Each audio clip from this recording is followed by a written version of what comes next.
1957 में एक रोज जब पंतप्रधान नेहरू उस वक्त के chief of army staff general Thimayya के ऑफिस गए, तब जनरल थिमैया के ऑफिस में रखी एक स्टील की अलमारी पर नेहरू की नजर गड़ गई। इसमें क्या है पूछने पर जनरल थिमैया ने कहा, फर्स्ट ड्रॉवर में देश के डिफेंस प्लान है, सेकंड ड्रॉवर में देश के टॉप मिलिट्री जनरल्स की कॉन्फिडेंशियल फाइल्स है और थर्ड ड्रॉवर में नेहरू आपके खिलाफ मिलिट्री कू यानी सैन्य तख्तापलट करने का सीक्रेट प्लान है।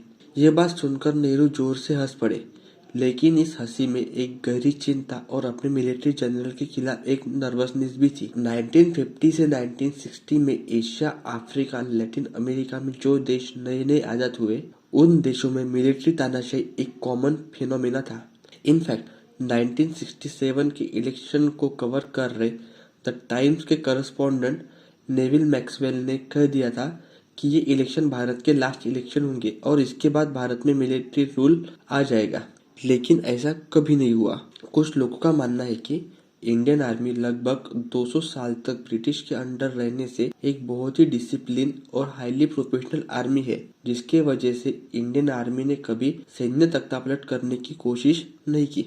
लेकिन ये थ्योरी पाकिस्तान के लिए फिट नहीं बैठती, क्योंकि पाकिस्तान में अब तक 3 बार सैन्य तख्तापलट हुए हैं, जबकि पाकिस्तान आर्मी भी उसी सेम ट्रेडिशन से आई है। आजादी के बाद भारत ने ऐसा क्या किया कि भारत में कभी सैन्य तख्तापलट नहीं हुआ? आइए जान लेते हैं। अगर हम 1950s में एशिया, अफ्रीका, लैटिन अमेरिका में हुए सैन्य तख्तापलट को देखें तो एक कॉमन प्रॉब्लम दिखाई देती है कि यूरोपियन से आज़ादी मिलने के बाद उस देश के लोकशाही से चुने हुए नेता कुछ सालों बाद लोकशाही को हटाकर खुद तानाशाह बन जाते थे और फिर इस मेस को साफ करने के लिए खुद आर्मी को पॉलिटिकल सीन में आना पड़ता था। इवेंचुअली उस पॉलिटिकल तानाशाह को हटाकर मिलिट्री खुद देश पर राज करती थी। लेकिन लगातार 17 साल पंतप्रधान रहने के बाद भी पंडित जवाहरलाल नेहरू ने कभी भी भारत के लोकशाही तंत्र को हटाकर खुद तानाशाह बनने की कोशिश नहीं की। इस वजह से भारत में आर्मी को कभी लोगों का वैसा सपोर्ट ही नहीं मिला जिसके बदौलत आर्मी भारत सरकार का तख्तापलट कर सके।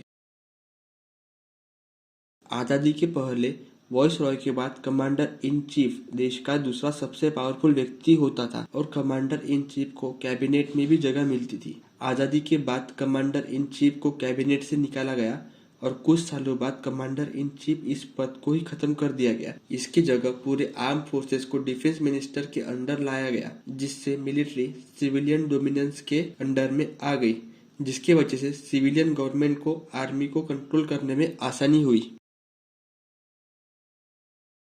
किसी भी आर्मी में अगर एक ही कास्ट या रिलीजन या इथनिसिटी के फौजी ज्यादा हो तो मेजॉरिटी की वजह से सैन्य तख्तापलट करना आसान हो जाता है, जिसका उदाहरण हमने पाकिस्तान में देखा है, जहां आर्मी में ज्यादातर सोल्जर्स पंजाबी मुस्लिम थे। आज़ादी से पहले भारत में भी इसी तरीके की आर्मी थी। सेकेंड वर्ल्ड वॉर के शुरुआत में इंडियन आर्मी में लगभग 60% पंजाबी थे। तख्तापलट के खतरे को देखते हुए 1948 तक पंजाबी सोल्जर्स की तादाद घटाकर सिर्फ 32% कर दी गई थी। इसके अलावा कई नई रेजिमेंट्स को आर्मी में शामिल किया गया, जिसमें भारत के सभी राज्यों से सोल्जर्स को भर्ती किया गया, जिसके वजह से इंडियन आर्मी प्रोपोर्शनली रिप्रेजेंटेटिव हुई और आर्मी में किसी एक या दो इथनिक ग्रुप का वर्चस्व नहीं बन पाया। इसके चलते इंडियन आर्मी कम्प्लीटली सैन्य तख्तापलट प्रूफ हो गई।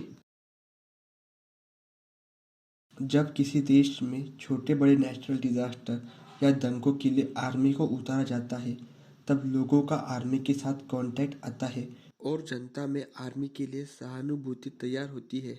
लेकिन भारत में आर्मी के साथ पैरामिलिट्री फोर्सेस जैसे सीआरपीएफ, आईटीबीपी, बीएसएफ जैसी पैरेलल फोर्सेस तैयार की है, जो किसी भी आपदा में देश की सेवा में तैनात रहती है। जैसे नक्सलिज्म और दंगों से लड़ने के लिए सीआरपीएफ का इस्तेमाल किया जाता है और नेचुरल डिजास्टर के वक्त एनडीआरएफ को बुलाया जाता है और आर्मी को सिविलियन इशू से दूर रखा जाता है। इस तरह हर छोटे मोटे इशू में आर्मी को ना बुलाकर भारत ने आर्मी को सिविलियन मैटर्स से दूर रखा है। अगर कभी भारत में सैन्य तख्तापलट हुआ भी तो ये पैरामिलिट्री फोर्सेस भारत के लिए फर्स्ट लाइन ऑफ डिफेंस की तरह काम करेंगी। इसके अलावा कुछ छोटे छोटे स्टेप्स जो देखने में इतने बड़े नहीं थे, लेकिन मिलिट्री तख्तापलट रोकने के लिए उन्होंने एक अहम किरदार निभाया। जैसे आज़ादी के पहले तीन मूर्ति हाउस जो आर्मी चीफ का रेसिडेंस था उसे पंतप्रधान को दिया गया। ये एक सिंबॉलिक जेस्चर था कि आर्मी सिविलियन गवर्नमेंट के अंडर काम करेगी। आर्मी ऑफिसर्स जो ब्रिटिश काल में मोटी सैलरी लिया करते थे, उनके सैलरी में ड्रास्टिक कट्स किए गए। रिटायर्ड आर्मी ऑफिसर्स को डिप्लोमेट बनाकर देश से दूर भेजा गया, जिससे उनकी आर्मी के ऊपर पकड़ कमजोर की। इन सभी कवायदों का रिजल्ट ये रहा कि जब 2012 में जनरल वीके सिंह के उस वक्त के सरकार से खराब रिश्तों के चलते न्यूज़पेपर्स ने आर्मी दिल्ली की तरफ तख्तापलट करने के लिए आगे बढ़ी थी ऐसी रिपोर्टिंग की, तब हम में से बहुत से लोग क्या बकवास है कहकर अगले पेज पर चले गए थे। तो ये कुछ मोटा माटी रीजंस थे जिसकी वजह से इंडियन आर्मी ने कभी सैन्य तख्तापलट करने की कोशिश नहीं की। अगर आपको ये कंटेंट पसंद आ रहा है तो please like, share and subscribe.